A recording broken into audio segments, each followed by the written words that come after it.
The sound of an engine roaring to life, the scent of oil and metal, the gleam of perfection in every handcrafted detail. This is the legacy of Rolls-Royce, a name synonymous with luxury and engineering excellence. But before it became a global icon, it was just a dream, born from two men with vastly different backgrounds, yet a shared passion for innovation. In the quiet town of Alwalton, England, in 1863, a boy named Frederick Henry Royce was born into hardship. The youngest of 5 children, Henry's early years were marked by struggle. His parents, James and Mary, ran a flour mill, but business was poor, and by 1867 bankruptcy forced the family to move to London. At just 4 years old, Henry took his first job as a bird scarer on a farm, earning a mere 6pence a week. When his father passed away in 1872, 9-year-old Henry had no choice but to contribute to the family's survival, selling newspapers and delivering telegrams to make ends meet.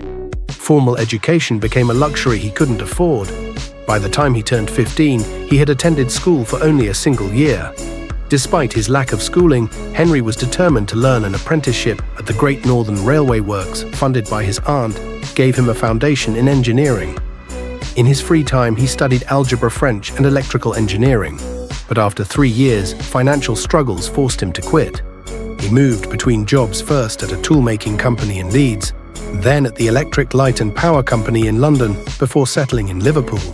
There, his passion for engineering grew stronger. At just 22 years old, he founded F.H. Royce & Company with his friend Ernest Claremont. They toiled endlessly manufacturing electrical components like doorbells and dynamos. The business expanded, and by 1894, they were even building electric cranes. Yet Henry's interests drifted toward an exciting new invention. Motor cars. In 1901, he purchased a second-hand 2-cylinder Decauville, but was unimpressed with its quality. True to his nature, he decided he could do better. By 1903, he had built his first petrol engine, and a year later he drove his first Royce 10-horsepower motor car into town. It was the beginning of something extraordinary. Meanwhile, across England, in London's affluent Berkeley Square, another young man was forging his own path. Charles Stuart Rolls, born in 1877, was the son of Lord and Lady Langattock. Unlike Henry, Charles enjoyed a privileged upbringing and an elite education at Trinity College, Cambridge. But his real passion was machinery. Earning the nickname Dirty Rolls for his endless tinkering, he became the first undergraduate to own a motor car, a Peugeot he had traveled to Paris to buy at just 18.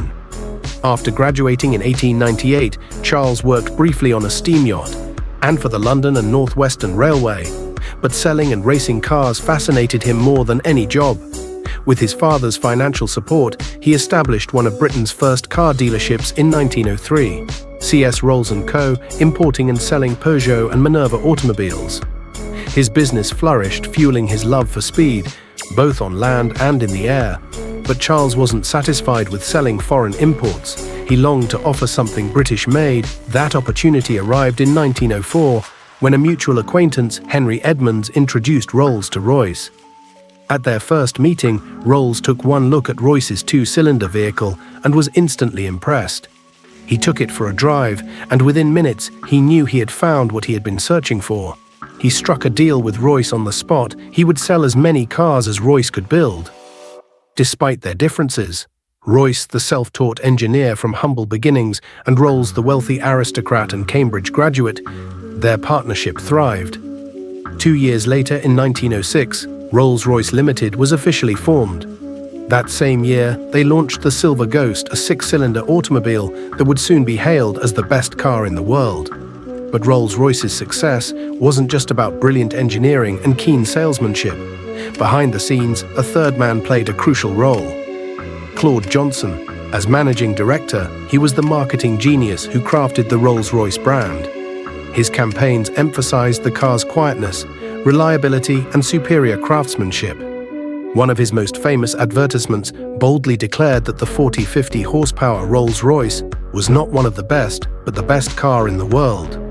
The phrase became synonymous with the brand cementing its place at the pinnacle of luxury automobiles. While Henry and Claude focused on building and selling the finest motor cars, Charles continued chasing adventure. His interests had expanded to aviation, and he became one of the earliest British aviators. In 1910, he made history as the first person to complete a non-stop double flight across the English Channel, but his passion came at a cost.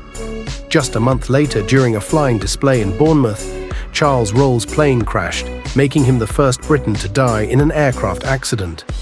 He was only 32 years old. With Rolls gone, Royce carried on the company's vision. A relentless perfectionist, he pushed himself to create the finest automobiles in the world. His philosophy was simple yet powerful. Strive for perfection in everything you do, take the best that exists and make it better. When it does not exist, design it. During World War I, Rolls-Royce expanded into aero engines, something Charles Rolls had once envisioned.